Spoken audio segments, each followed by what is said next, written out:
Sutta-nipata zo zbierky Chudakka Nikaya, verše 75 až 96.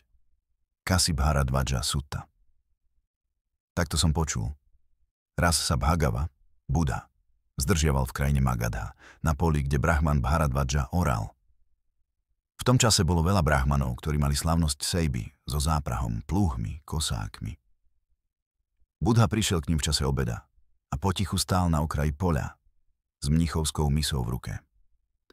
Brahman Bharadvaja ho uzrel a posmešne sa opýtal. Ó, mních, prečo neorieš? Prečo si tu, keď je čas práce? Buddha odpovedal mierne. Aj ja oriem, Brahman, aj ja sejem duchovnú pôdu s mníchmi ako záprahom. Ale nevidím u teba záprach ani plúch, ani voli, ani semená. Ako potom orieš, mních? Povedz mi o tom, ak to vieš. Buddha. Viera je mojím semenom, askéza je dažďom, múdrosť je záprahom, hanba a svedomie sú plúhom. Moje jarmo je bdelosť, duchovná sila je záprach, vytrvalosť je moje brázdenie, sloboda je ovocím sejby. Bdelosť je moja opora, telo a reč sú krotké, duch je očistený, takto ja oriem, nezaháľam. Toto oranie prináša plod, nesmrteľnosť a mata. Kto takto orie, oslobodí sa od všetkého smútku. Brahman, keď počul tieto slová, prinesené z ticha a múdrosti, naplnil sa úctou a povedal. Nech si úctený. Vznešený mních.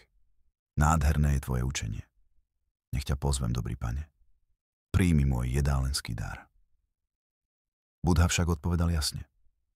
Brahman, pravý siatva príjemca neberie jedlo vopred sľúbené. Dary prijímam bez očakávania.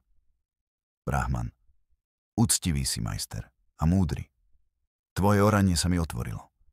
Príjmi teda jedlo teraz, z vďaky, z úcty, z viery. Buddha prijal jedlo v tichosti, požehnal ho miernymi slovami a pokračoval vo svojej púti. Slobodný, ako vietor. Brahman Bharadvaja ho nasledoval a so zmeneným srdcom povedal. Chcem opustiť domov, stať sa pustovníkom, nasledovať tvoju cestu. Buddha prijal jeho žiadosť, vysvetil ho ako mnícha. On, čo predtým oral pole, začal orať pole srdca. A on, Bharadvaja, sa cvičil v dhame, žil skromne, bdelý, s rozumom a poznaním urodil ovocie v sebe samom. Niedlho potom dosiahol konečné oslobodenie, poznanie bez návratu, plod orania bez znovuzrodenia. Tak bol Brahman obrátený, od pôdy k tichu, od tela k mysli, od sveta k pravde. Jeho meno ostalo zapísané medzi múdrymi žiakmi Buddhovej cesty. Tak sa končí rozhovor s Brahmanom oráčom. Slová pravdy orú hlbšie než železné radlá. A tam, kde padnú, vyrastie sloboda.